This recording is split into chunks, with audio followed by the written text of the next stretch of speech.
On the one hand, there's this genre of self-help that I call 10 little tips, 10 little bits of advice, 10 little things that you can do to make your life better.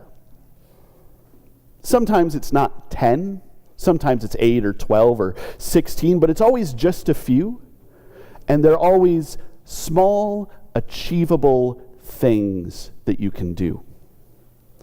You can find this in books and YouTube videos and all sorts of different media.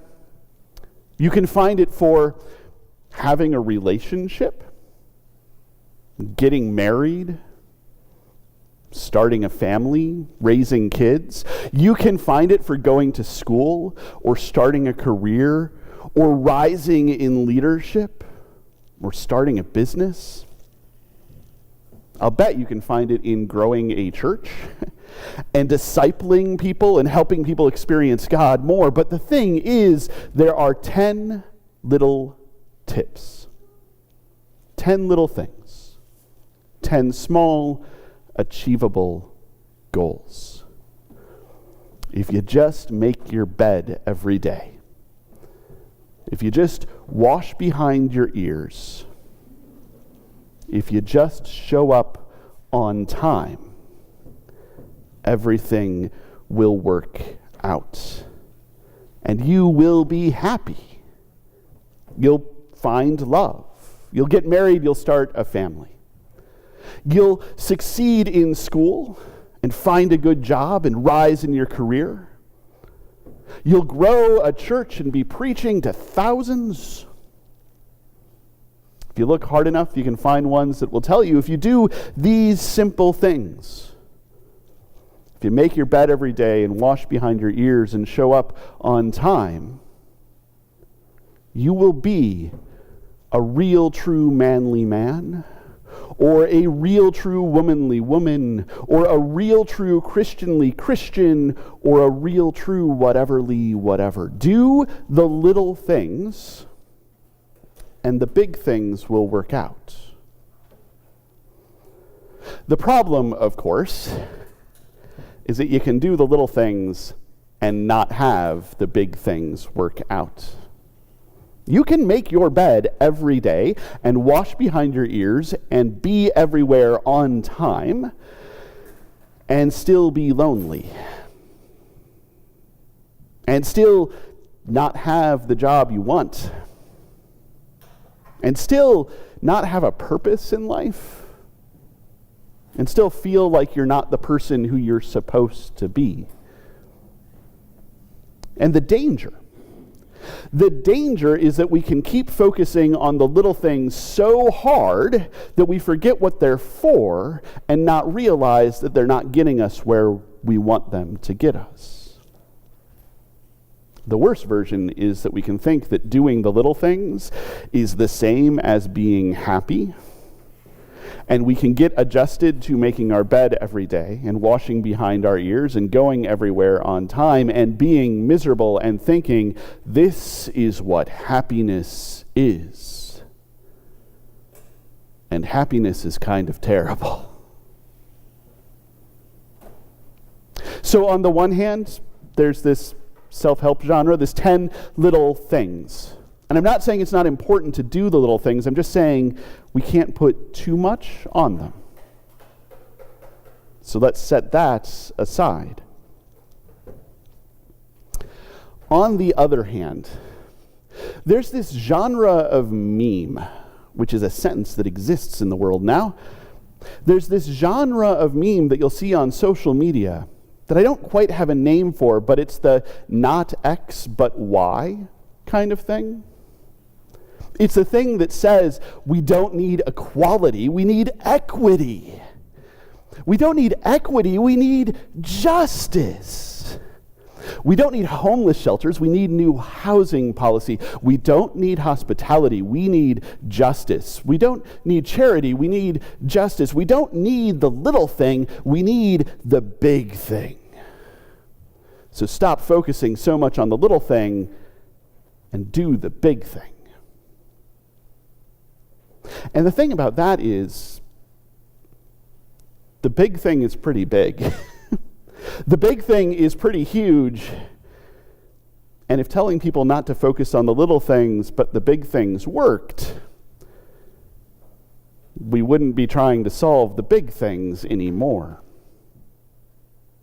Worse, it can trick us into thinking that putting up the post is the same thing as doing the big thing. That doing the least amount possible is the same as addressing a huge issue. Focusing on the big thing is too much. And it doesn't always work because it's too much. I can't change how we house people or how we feed people or how we care for people. It would take an awful lot of us to do the big thing. So let's take, don't do the little thing, do the big thing, and put that aside. Our story today has Jesus talking to Pharisees and experts in the law, and as usual, he's kind of yelling at them. And at the center of this, the thing that I've been focused on, is this single sentence. You pay the tithe on mint and rue and all kinds of herbs, but you neglect justice. You should have been working on the weightier demand of the law while not neglecting the other thing. And I think this is something that's easy to misread. See, the tithe played an important role at that time. The tithe was given so that people who had nothing would have something. The folks who owned the land, who grew the crops, who had all of the stuff, had to take a portion of what they grew and hand it over to those who had no land, who had no crop, who had no work, who had no hope, except that someone would share with them. You gave some of what you had to those who had nothing. And the Pharisees are really good at that. They are paying the tithe on every last little thing. They make sure 10% goes. A sprig of mint, a portion of a leaf goes to the poor. Don't actually know what rue is, but a bit of anything, a portion, goes to the poor. The challenge is that they're doing that so well, focusing on the little thing and forgetting why the little thing is there in the first place. And they're ignoring the big thing. The little thing is supposed to lead to the big thing. The little thing is part of the big thing. But you can't stop paying attention to the big thing. You need to do the little thing and see if it is feeding the big thing. And Jesus is saying, pay your tithe, do the little thing. But no, don't neglect the big one. Pay your tithe, but do more than that. Pay your tithe, but do justice, because paying your tithe is in the service of justice. It's getting stuff rearranged so that there's enough and more than enough for everyone. Pay the tithe, but don't stop there. And this maybe is the thing.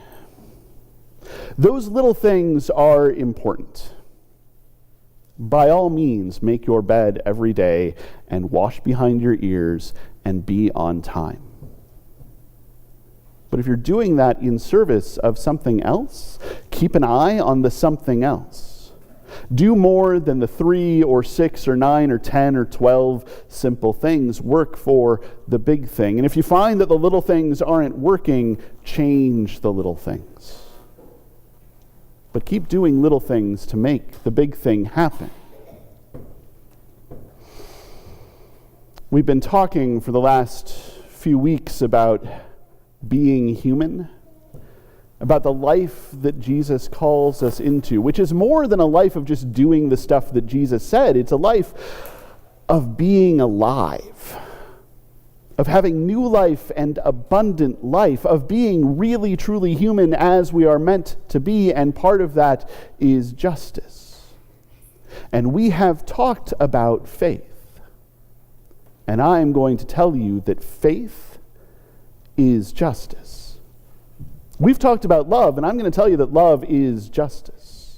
We've talked about hospitality, and I will tell you that hospitality is justice. We've talked about charity, and I will tell you that charity is justice. The little things are justice. The difference is that justice is faith on a policy level.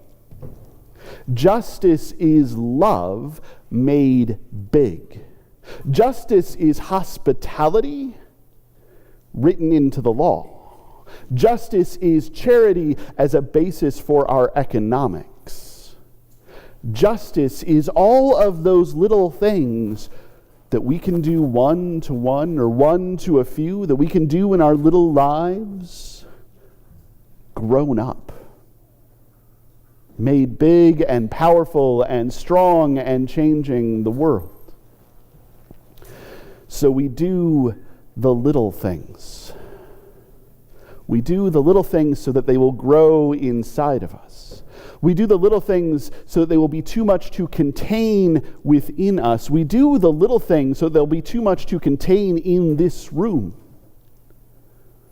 so that our faith will spill out from this sanctuary, and our love will spill out from this building, and our hospitality will spill out from this little corner of DeWitt, and our charity will spill out from this town.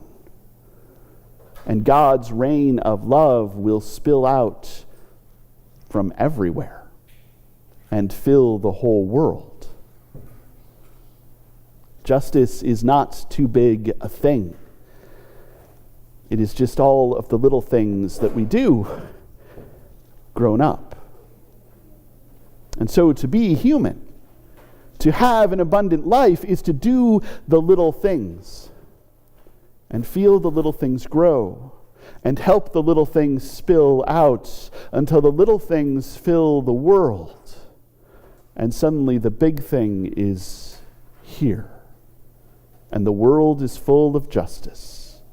And God's reign of love is no longer just in our hearts, but all around us.